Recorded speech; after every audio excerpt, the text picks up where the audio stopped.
All right, open floor, NBA podcast. Rachel Nichols is back. All the Smoke, Monumental Sports Network, Fox Sports 1. I got to tell you, Rachel, I am feeling very California today. I've got my bubble latte sitting here in front of me. I was up at the pool at my apartment building, enjoying the roof deck for one of the first times I have in the last couple of years. I've decided as we head towards the summer of 2025 that I'm going to embrace the benefits of being a Californian. I like the fact that, first of all, you're saying this on the podcast where your employer is listening and also waiting for a story from you. Yes. It's still coming, I swear. Also, I like the revelation on your part that apparently being in Southern California, it's nice to spend time outside. Yes. Well, you're an East Coast person originally. You're kind of conditioned to only think of going outside in the months of like June, July, and August. Then September, you kind of put the long pants on. And from October on, you're in hibernation mode, at least when it comes to going outside. I do think it's crazy that there are people, I mean, we're way off the rails, but people who wear shorts in January here, and I'm just always like, it's not that warm, guys. Yeah, that's a deep California 60 degree,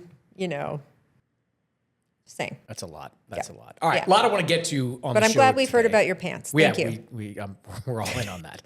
I want to talk about the Minnesota Timberwolves headed back to the conference finals. We'll talk about the Warriors, what it means for them. I also want to talk about the future of the Boston Celtics. The Celtics still in the series against the New York Knicks, but I think this is going to be a tough offseason for the Celtics. But we got to start because we haven't talked since the draft lottery. The Dallas Mavericks, they get the first overall pick. Phenomenal. I mean, no one's over it yet, so we can keep talking about What a moment, for the Mavericks. What a few months it's been for the Mavericks. But the conspiracy theorists are still out there and going strong. I jumped on Ryan Russillo's podcast earlier in the week, and The Ringer put out a clip of me kind of saying that there's no way you can rig the NBA draft lottery. Right. And you get all these conspiracy theorists in the comments that are like, weighted ping pong balls and all this other stuff. And why don't they just show the lottery itself? Well,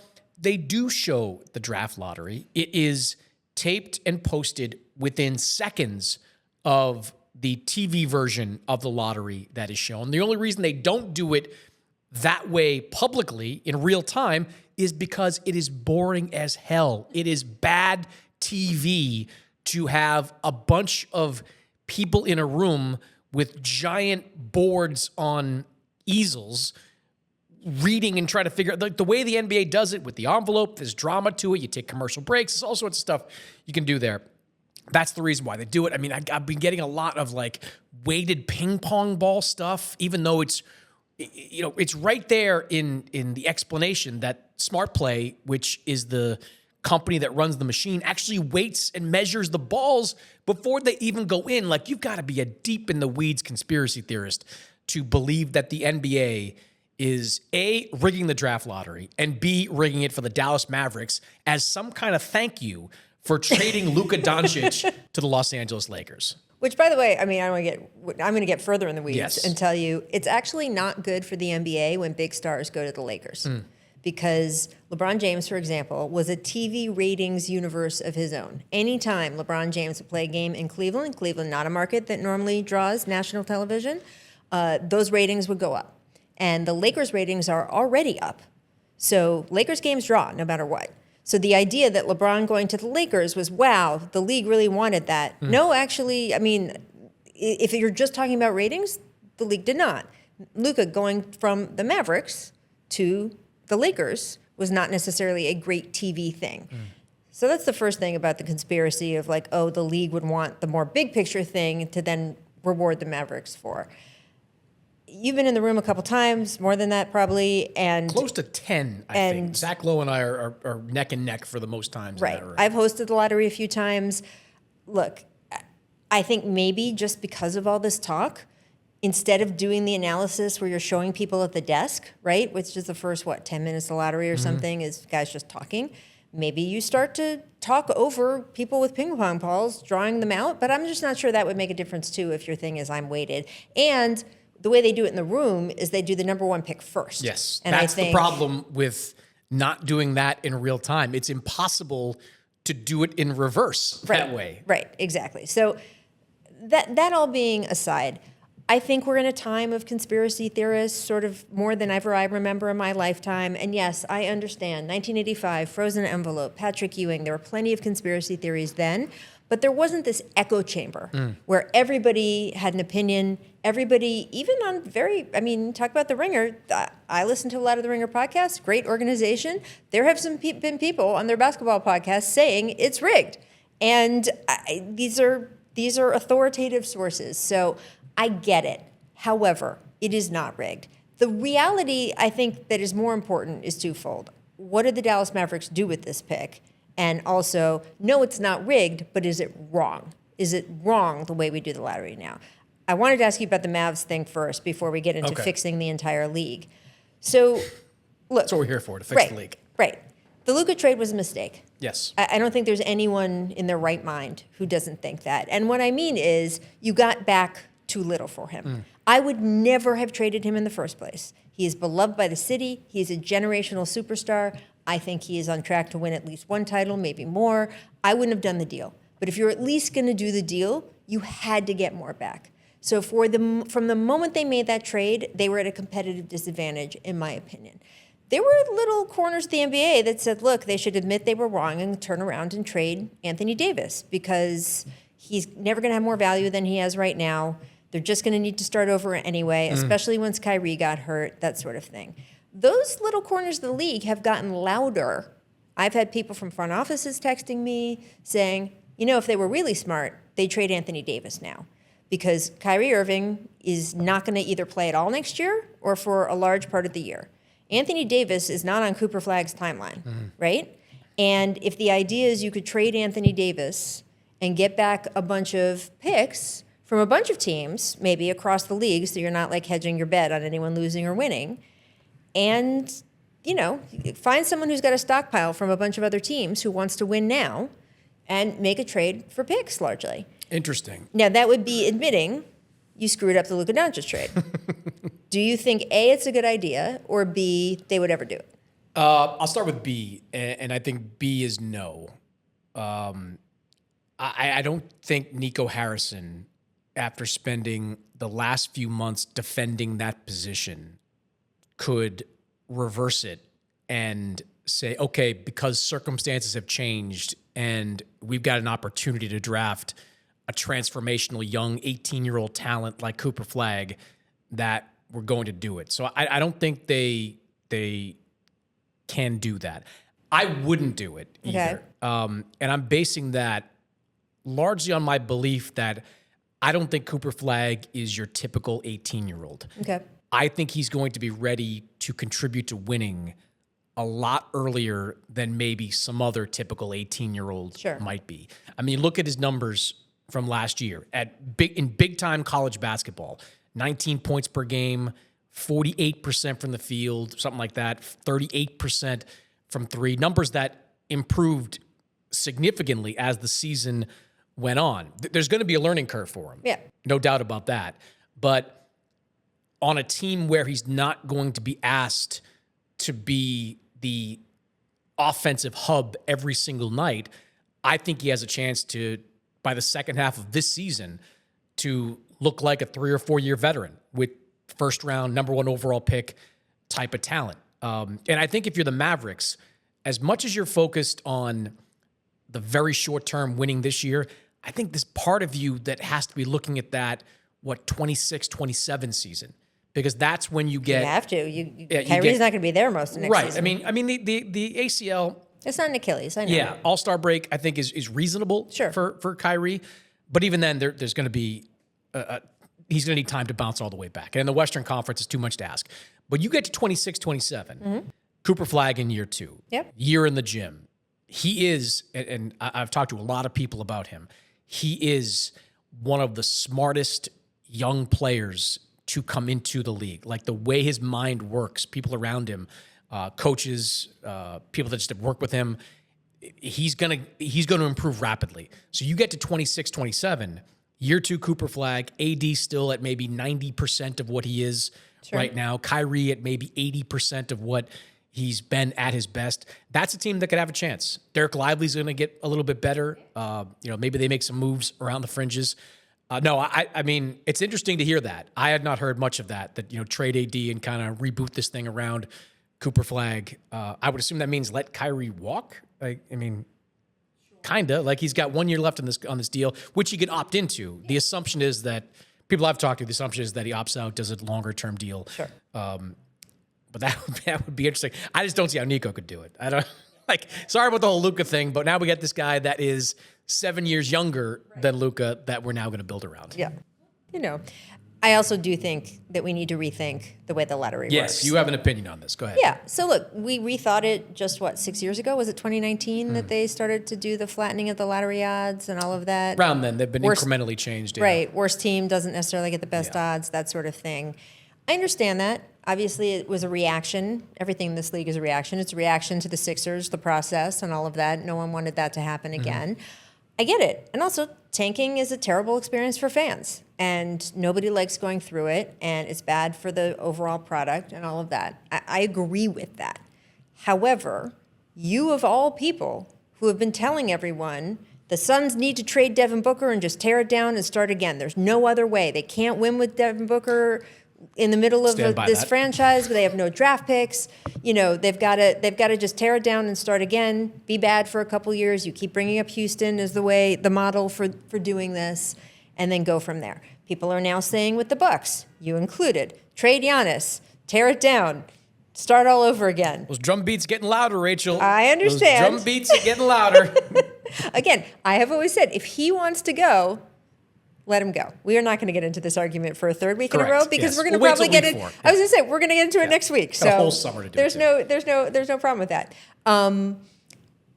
If that is really true, if that is the only way for teams to get better, and frankly, it is more so that way since this last CBA. That's the thing that has changed. The owners intentionally put guardrails for themselves on how much money they can spend. They intentionally created this first apron, second apron. If you spend this much money, your team is kind of frozen for a couple years and nobody wants that, so therefore don't spend this much money. Don't get into a Boston. We have $500 million with payroll and luxury tax coming down the pike, all of that stuff. So they made it harder to get better by spending money, and they intentionally made it harder with the apron rules and trading to execute trades. Yes, there can be, actually the big trades can kind of still happen because you can make up salary for salary, but those little around the edges trades where you used to combine salaries to do something, you can't do it anymore. So if you've put in new rules for how teams can build their team, but you haven't changed the rules for how they can draft, you're really screwing over teams that are in trouble. And I get the whole, I don't want to reward front offices making dumb situations. I don't want to reward mediocrity. The fans aren't making those decisions. Like, this is a league for the fans. It is not so we can go tit for tat and decide, they have terrible management. I could sit here all day and tell you why I'm disappointed in the Denver front office. And watching Nikola Jokic play the way he has this past week, it's just crushing to think that they have not put a team around him that is worthy of him. It's not his fault. It's not the Nuggets fans' fault. And when you go to a larger scale with Utah or Washington or Charlotte or any of these teams, I just think Washington is now in the hands of people who are building it, quote, the right way. They're not making the decisions that they made for, 15 years of we're going to try to win even though we don't have a team to really do it, and we're not going to strip down, and we're not going to do whatever, and we're just going to keep trying. Guess what? Doesn't work. Doesn't work anymore. So how do you change things so that teams do have an avenue to get better? Because now you're in such a mess that an entire conference doesn't have an avenue to get better. The West and the East are going to be so tilted next year. If Giannis goes to the West, it's going to be crazy. And you are not letting teams get better. I don't know what your off-the-cuff solution would be. Mine is, and I'm curious because you've lived through all of these different lottery rules. Maybe you have one lottery for the bottom 5 teams, and then you have another lottery for the next 9, 10 teams, and that way the bottom 5 teams, and flatten out all their odds, by the way. You don't have to finish last. You don't have to finish third to last. Finish fifth to last, right? And you still get those 20% odds. But at least then, the worst you can do is number 5. And also, you're giving teams an avenue to get better when you've cut off a bunch of their other ways. I don't know. What do you think? I agree with all that. I don't know about the idea of doing kind of a dual lottery. That's complicated. I think one thing the NBA has often said to me when we talk rule change, like they don't want to confuse their fans, like any more than they already have. Like the play-in or the in-season tournament is one of the most confusing things out there. They're willing to confuse people for money, Chris. True.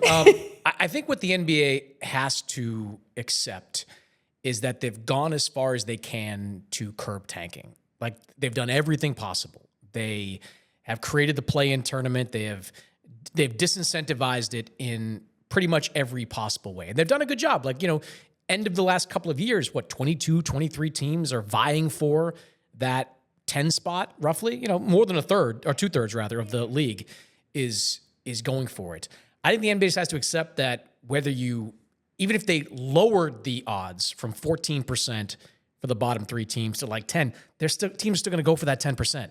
Like they're still going to try. Because it's the only way. The only way. So my solution would be find a middle ground between the 25% it once was and the 14% it is now. I'd bump it up maybe to 20 once again and give them more of a fighting chance. That's still not a guarantee, by the way. Like a 1 in 5 chance of winning the draft lottery is not a guarantee. But I think 14% is such a small number that even when the Mavericks balls, when the ping pong balls came out, I'm like, all right, that's a shock, but not so shocking. 1.8% is a low number, but I wasn't convinced that the Utah Jazz were going to wind up with that number 1 pick or the Washington Wizards or anything like that. So my solution would be increase the odds a little bit, somewhere in between the odds that they felt were way too high and encourage tanking to a number that would not encourage tanking, but be enough for a team to rebuild in this modern landscape. I still think you need that barrier 5 and under, or however we're phrasing it. The point of a draft, literally the point, is that the good teams don't get the best players and that there is continual re-upping of competitiveness. Otherwise, they might as well just have free agency coming out of their 1 year of college or whatever it is, right? So that's the whole point of having a draft. And the reason it used to go in descending order, the reason the NFL still does it that way, is because that way the worst couple teams get the best couple shots. And in trying to prevent tanking, you're kind of throwing the baby out with the bathwater on what the draft is for. The draft is for teams that aren't good to get better. And long term, whether you're confusing people a little bit on draft lottery night or not, I promise you that in these markets, Washington, Utah, Charlotte, et cetera, we could go previous years, if you lose those fans for the season or more, that is a worse thing than confusing them on draft lottery night. That is financially a worse thing. It's a worse thing long term in an attention economy where you're competing with someone turning on Netflix instead of your game or TikTok or whatever it is.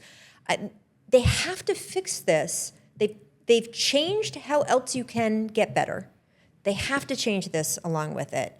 And I just think some dual system, something where the top 5 have their own lottery, and then from then on, maybe just the lottery is the top 5 teams instead of teams that didn't make the playoffs.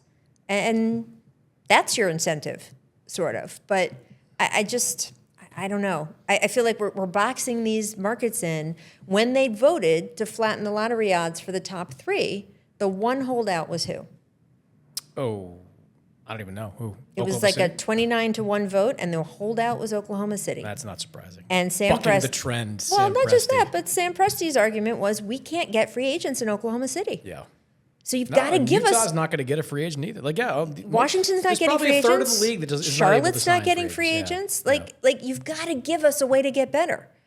Yeah. That is my argument. Yeah. And it is not just because I'm from Washington, D.C., and everyone is very sad. I think there will be a robust debate within league circles about doing something to change that. I feel confident about that. Whether it changes in time for next season, that I don't know. All right, we still have a season this year going on right now.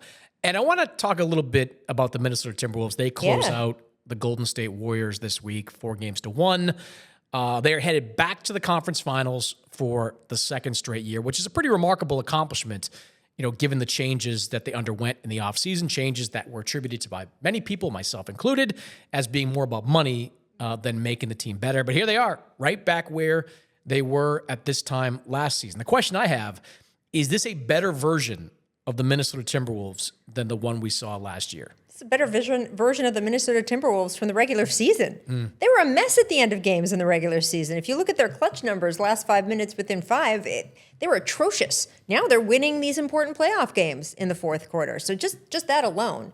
I would like at some point to have a replaying of when that trade happened and our conversation on air, because you were against and I was for, and I'm just saying.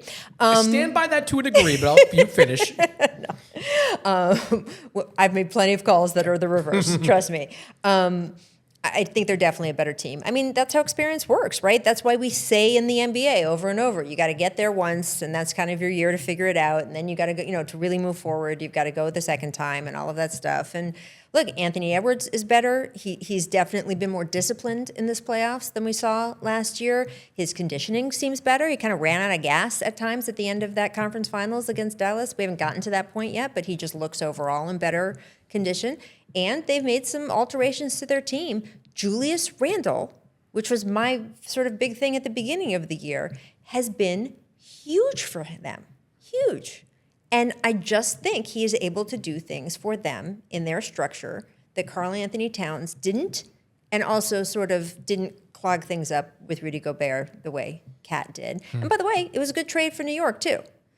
It'll be interesting if, there's a fantasy already Knicks Wolves about Knicks Wolves and getting to litigate the trade in real time.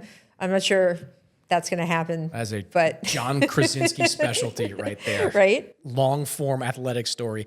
I think the jury's still out if they're better.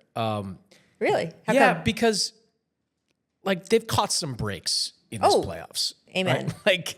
They beat the Lakers, which, as excited as we were about them going into the playoffs, it's clear they are a deeply flawed team. Then they get Golden State, which loses Steph Curry early in the series. Not their fault that you play the teams that are in front of you, but the team from last year broomed Phoenix in the first round and then won a dogfight with the defending champs. 7-game series. That team was battle-tested. That team was as good, if this makes sense, as a conference finalist should be. Sure. I don't know if this team is there yet. They did surge at the end of the regular season, play great so far in the postseason, but I haven't seen them tested up to this point. There are things I love, and the Randall point is well taken. Randall, he has been one of the great regular season to postseason disappointments in his previous runs in New York. You look at some of his numbers from the regular season with the Knicks to the postseason, and they fell off a cliff. This year, they have dramatically improved. 24 points per game in the playoffs, 51% from the floor, 35% from three. Game 4 and 5 against the Warriors, he was outstanding.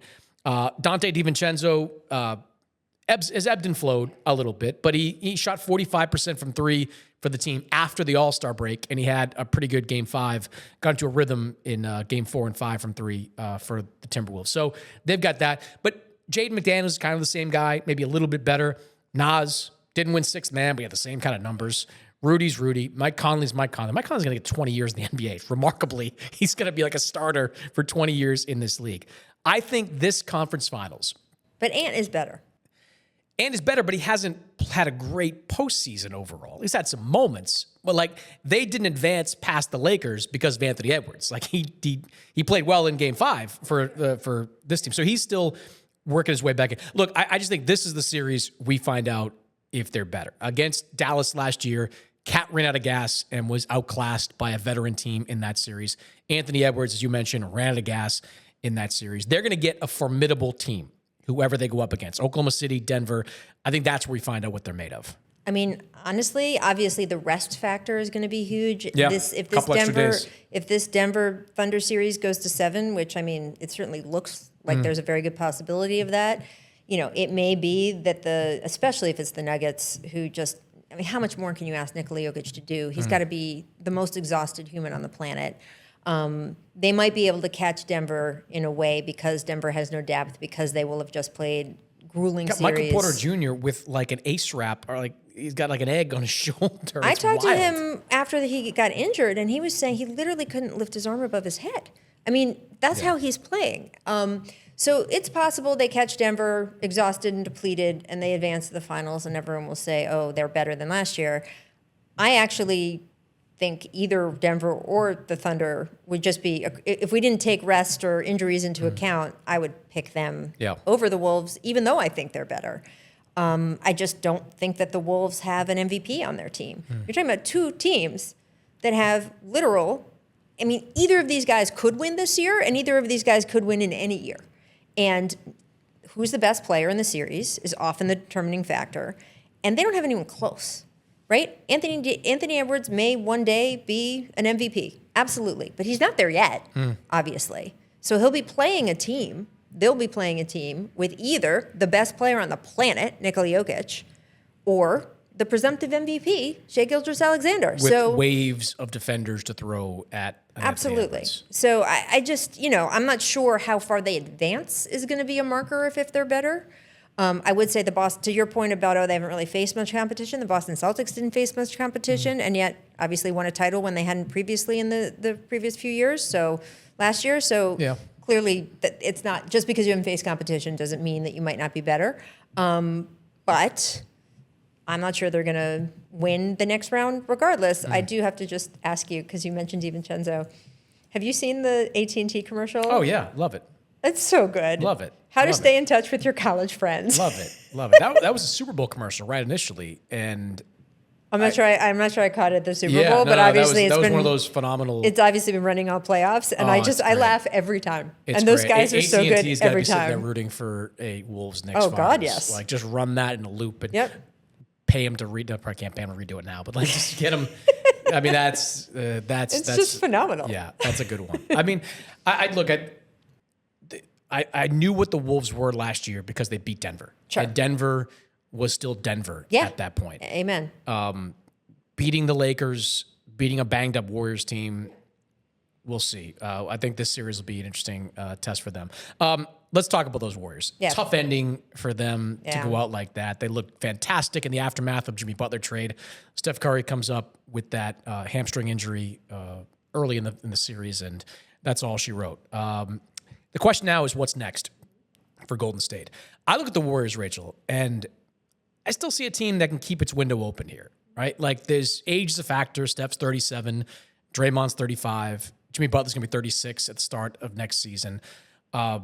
But all three of them still look like they've got plenty of miles left on that odometer.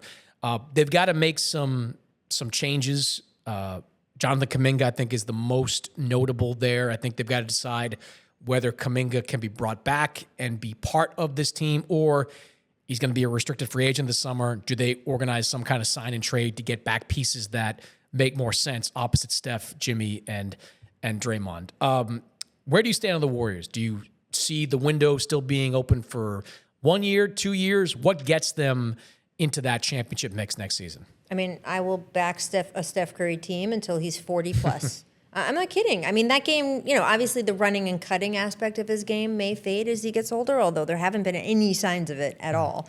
And as we talk about with Kevin Durant, I mean, shooting doesn't age in the same way that everything else does. And his window, to me, is wide open. Draymond and Jimmy, obviously, you're seeing the effect of time on both of those guys. But you're right. I think it is, cutting around the edges. You heard Steve Kerr in the postseason sort of postmortem say, this is a team that I think could have gotten there, and he would know.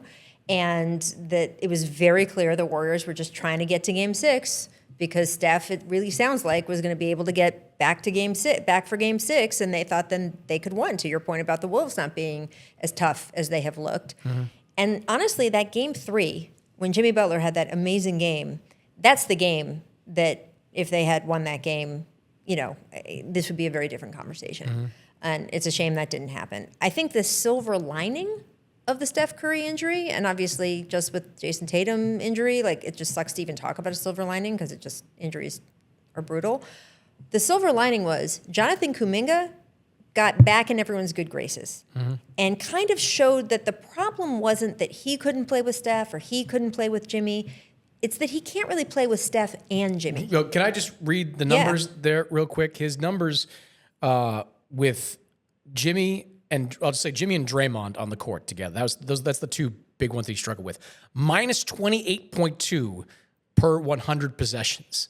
He cannot play with these guys. Like, it's just sometimes there's an oil and water mix, and with Jonathan Kuminga and these guys, it's there. He's still a 15-point per game scorer, and like you said, he showed that in the playoffs. Well, and that could be an advantage for the Warriors, because going into this last series, Kuminga didn't play, and we were all just like, you're not going to get a player back from that mentally. Mm-hmm. He's just going to spend the rest of the postseason on the bench. And then what value does he have? If you've told the rest of the league, this guy can't play in the playoffs, and we were all like, what's going on behind the scenes? Is there something more here? All of that stuff. You've devalued your own asset. And obviously it was for the good of winning. But now that you had an ingredient taken out of that starting lineup, and he showed he can still play basketball, I think that will actually hype up the trade market for him and show that fit is an issue with Jonathan Kuminga, maybe as much as talent. He's obviously not going to turn into a completely different player, but there are teams he could thrive more on, and this series post Steph Curry getting injured showed that. And so I think that will help the Warriors in their refiguring around what to do, because I now think they can sign and trade Kuminga in a little bit for a little bit more profit than they could have. Yeah, Going into this last series. Kuminga was part of that ill-fated attempt to have the 2 timelines, baby. 2 timelines, right? You got James Wiseman. Oh, God, where would that team be if they didn't draft James Wiseman? What would they be if they drafted LaMelo Ball, even just to trade him? James Wiseman, Moses Moody, Jonathan Kuminga. They were part of the 2-track plan, 2-timeline plan. Didn't work out. And Kuminga has been a victim of that, right? Like, if Kuminga had been on a bottom feeder team, his numbers would have been significantly better. You watch this guy play when he's kind of let loose and given 30-plus minutes a game. There's a game there. And I think his game will progressively expand beyond the three-point line a lot more than it is right now. I think he's a big-time player, or potentially a big-time player. So the hope for Golden State has to be that there's some team out there that doesn't land. I think Brooklyn's a great example. Like, the Nets need some star power. The Nets, they want Giannis, but I don't think they have the assets to go and get him. But maybe if they fail in that endeavor, they could turn around and go like, well, Kuminga is young. He kind of fits what our group is trying to do. Let's go out there and do a sign and trade and go get him. And maybe from the Nets, I don't know, Nick Claxton, something along those lines, you can get back that makes more sense with your team, because they need an interior defender. Yes. And they need another usable body out there on the wing, so that you're not playing Draymond 35 plus, Jimmy 35 plus. Right. You need somebody like that. I think they can get it. I think Kuminga is a good enough asset that they can get that. Yeah, I'm bullish on Golden State's chances to be a top 4 team in the West next year. I believe that. I mean, they finished the season with the kind of record that I'm not arguing was with good you. enough. If they can find a way to get an asset for Kuminga, they're right up there with the top 4 in the Western Conference next season. And look, I know that whole crew over there, they want to win another title. No one's ever satisfied. Also, if the end of Steph Curry's run, if the end of Steph and Draymond's run in Golden State is just having a legit top 4 in the West competitive team that gets to the second round and barely misses the conference finals or gets to the conference finals, that's still a win, man. Like, it's so much better than the sort of languishing future we saw for Steph before this trade happened. And, they're a fun team, and I hope they get rewarded by playing good, smart basketball, but even just better for them than what it could have been, I think, is really promising to see, and they have the assets and they have the wherewithal as a front office to continue to do that. Yeah, and a long offseason for Steph, I think, will benefit him. I mean, not going into a USA basketball camp, an Olympic situation, give him a long rest. I think they're going to be pretty good next year. Like, obviously, Jimmy works. Might be like kind of their last dance. Like, I don't know about year 2 of all this, or year 3 rather, I guess, of all this, but at least one more year. Steve Kerr said it. Steph basically said it. We have talked about it over the last few weeks. I wouldn't have been so shocked to see them in the finals from the West. No. Like, I'm not saying it was the most likely outcome, but it wouldn't have been shocking. No, and then, now that we know what's happening in the East, they possibly could have won another run. I agree. I think that the Celtics would have been, at full strength, would have been a very bad matchup for them. But, could they beat the Knicks? Could they beat the Pacers? Sure. They 100% could do that. I agree with that 100%. Let's talk about the Celtics.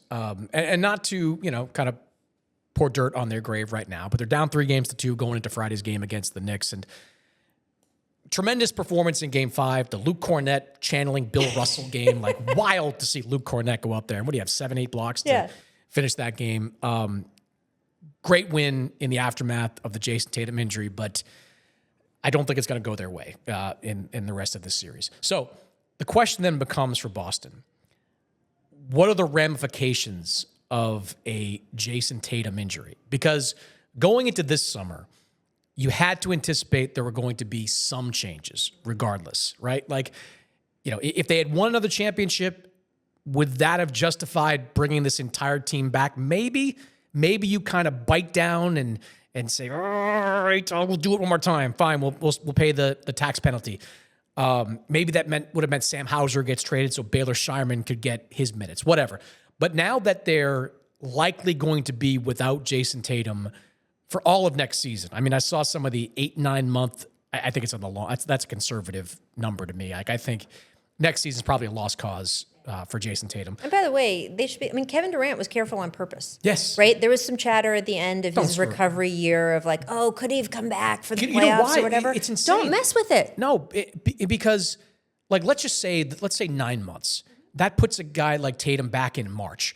Like, you're going to plug him into like a playoff race and then put him into postseason where games. People are banging Kevin around. Durant tore his Achilles because he had like a calf injury going into the finals. Yes. Like, don't do it. Don't do it. So great. So you're we're 27 years old. We're going to assume that the Celtics front office is smart, which they are. Yeah. And that kid's not playing for the rest of the year. So, but the question is, what do you do here? Because I think there's a pretty decent chance that this team gets dismantled in a major way. You think? Well, here's the question: is Jaylen Brown? No, I think Jaylen Brown stays. I don't think. So how much dismantling are we talking about? Well, I think Al Horford's a free agent.